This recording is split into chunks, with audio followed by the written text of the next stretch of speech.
আসসালামু আলাইকুম রহমতুল্লাহি বারাকাতুহু। আপনারা ইতিমধ্যে দেখতে পাচ্ছেন যে বিভিন্ন জায়গায় সোশ্যাল মিডিয়া সহ বিভিন্ন জায়গায় প্রতিবার মানে প্রতিবারই যখন ২১শে ফেব্রুয়ারি আসে তখনই এই মাসালা নিয়ে বা এই বিষয়টা নিয়ে আলাপ আলোচনা হয়, কথাবার্তা হয়। মাসালা এবং বিষয়টা হচ্ছে যে শহীদ মিনারে ফুল দেওয়া এটা যাবে কি না, বা এটা হারাম বা এটা বেদাত বা এরকম সংশ্লিষ্ট বিষয় নিয়ে বিভিন্ন সময় বিভিন্ন প্রেক্ষিতে আপনার বিভিন্নজন বিভিন্ন ধরনের ফতোয়া মাসালা বিভিন্ন দিয়ে থাকেন। আসলে এটার বাস্তবতাটা কি, বিষয়টা কি? একটা প্রবলেম বাংলাদেশে আছে, সেটা হচ্ছে যে যদি আপনি শহীদ মিনারে ফুল না দেন বা শহীদ মিনার না যান, তার মানেই আপনি এই দেশের পক্ষে না, তার মানে আপনি এই দেশ বিরোধী, রাজাকার বা এই টাইপের কিছু একটা অনেক সময় বলা হয়। আপনি শহীদ মিনারে আমরা কিন্তু মুসলিম হিসেবে ধর্মীয় যেই নীতি, ধর্মীয় যে রুলস, ধর্মীয় যে দিক নির্দেশনা, ওটাকে কিন্তু আমাদের রাখতে হবে সামনে।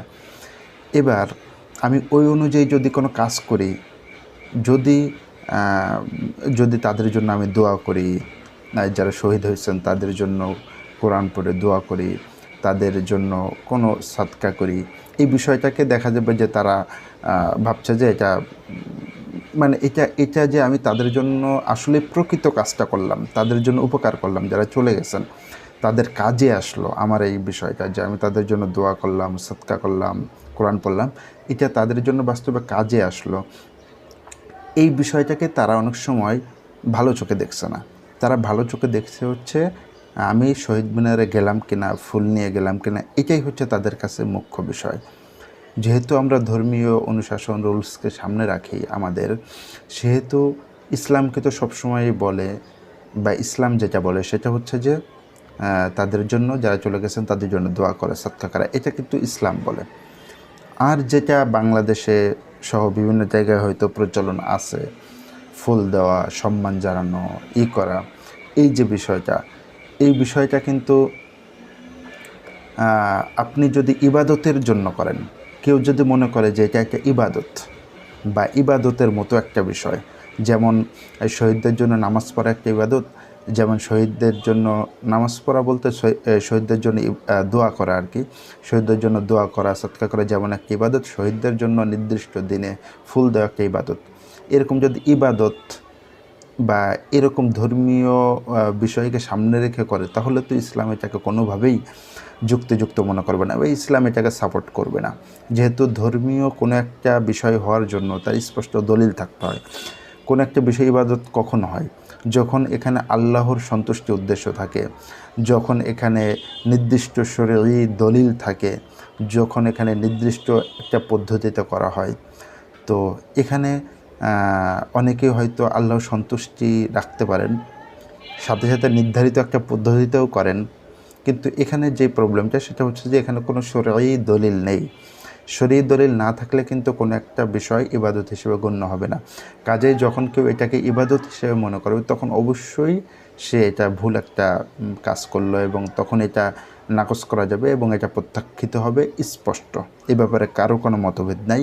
কেউ যখন এটাকে ইবাদত হিসেবে মনে করবে, তখন এটা কোনোভাবেই জায়েজ হবে না, কোনোভাবেই এটা ধর্মীয়ভাবে গ্রহণযোগ্য হবে না। যখন কি করবে? ইবাদত হিসেবে করবে। কিন্তু যখন ইবাদত হিসেবে না করবে, তখন অনেক আলেমগণে বলছেন, তখন এটা যেহেতু ইসলামের একটা রুলস আছে, রুলসটা কি? আল আসলু ফিল আশিয়াই আল ইবাহা। প্রত্যেকটা জিনিসের আসল হচ্ছে বৈধ। কোনো একটা জিনিস অবৈধ হতে হলে সেখানে দলিল লাগবে, স্পষ্ট কোনো দলিল লাগবে, তখন সেটা অবৈধ হবে। যখন স্পষ্ট দলিল না থাকবে, তখন সেটা অবৈধ হিসেবে আপনি গণ্য করতে পারবেন না। তো যদি কেউ এটাকে শরীয়তের বিষয় না মনে করে, ইবাদত মনে না করে, জাস্ট একটা সামাজিক একটা কালচার মনে করলো, অথবা সাংস্কৃতিক দেশীয় একটা সংস্কৃতি মনে করলো, জাস্ট এইরকম একটা কিছু মনে করে সে ফুল দিল বা শহীদ মিনারে গেল, এটাকে অনেক উলামা ইকরামই বলছেন যে এটা বৈধ হিসেবে তারা গ্রহণ করছেন বা বৈধ হিসেবে বলছেন। কিন্তু বৈধ হলেও অনেক উলামা ইকরাম এটাকে বৈধ বললেও, এটা কিন্তু ইসলাম কি বলে? ইসলাম বলে তাদের জন্য দোয়া করা, সদকা করা। এটা কিন্তু সুন্নত বা এটা কিন্তু ভালো বিষয় বা এটা কল্যাণকর তাদের জন্য, এটা তাদের উপকারে আসবে, এটা এইভাবে কিন্তু ইসলাম বলে না। ইসলাম যেহেতু এটার কোনো সুস্পষ্ট, আপনি যে কোনো একটা কাজই করেন, আপনি যে কোনো, আমি কথা ভিডিও বানাচ্ছি, এই ভিডিও বানানোর ক্ষেত্রে যদি আমি যে কোনো একটা ভিডিও বানানো এটাকে ইবাদত মনে করি, মানে ধর্মীয় প্রসার না, জাস্ট একটা ভিডিও বানানো, এটাকে আমি ইবাদত মনে করি, এটা তো আসলে কোনো কথা হলো না, তাই না? আমি যে কোনো একটা কাজ করি, এই কাজকে কি আবার আমার এই ভিডিও বানানোকে আপনি অবৈধও বলতে পারবেন না। কেন অবৈধ বলতে পারবেন না? অবৈধ বলতে হলে কিন্তু আপনার একটা দলিল লাগবে, বৈধ হতে হলে কোনো দলিল লাগবে না। যেটাই অবৈধ না সেটাই বৈধ। ইসলাম যেটাকে হারাম করে নাই, যেটাকে নিষেধ করে নাই, সেটাই অনুমোদন আছে। আর যেটা অনুমোদন নাই সেটা ইসলাম সুস্পষ্টভাবে নিষেধ করে দিয়েছে। তো এই জন্য কেউ যদি এটাকে ইবাদত মনে না করে, জাতীয় ইতিহাসের জাস্ট একটা সম্মান জানায়, অথবা এটাকেও যে শিরক বা পূজা টাইপের যেই এগুলো করে, মানে পূজা যারা করে, পূজা আর এটার মধ্যে আসলে পার্থক্যটা কোথায়?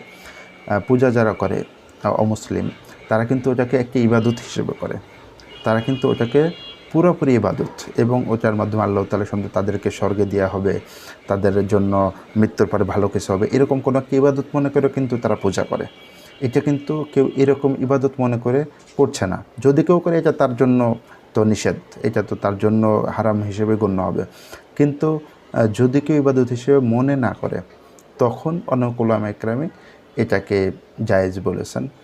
সমাজে স্বীকৃত বিষয়, এটা না জায়েজ হওয়ার মতো যদি দলিল না থাকে, হারাম হওয়ার মতো দলিল না থাকে, তাহলে এটা হারাম হওয়া অনেক উলামা ইকরাম বলেন না। মানে অনেক উলামা ইকরাম এটাকে খারাপভাবে দেখেন না, বা এটাকে কি বলেন না, হারাম বলেন না।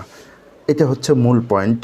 তো এই পয়েন্টটা নিয়ে প্রতি 21শে ফেব্রুয়ারির আগে পরে এটা নিয়ে অনেক কথাবার্তা হয়, এটা জায়েজ না জায়েজ, এটা হারাম না কি, এটা নিয়ে অনেক কথাবার্তা হয়।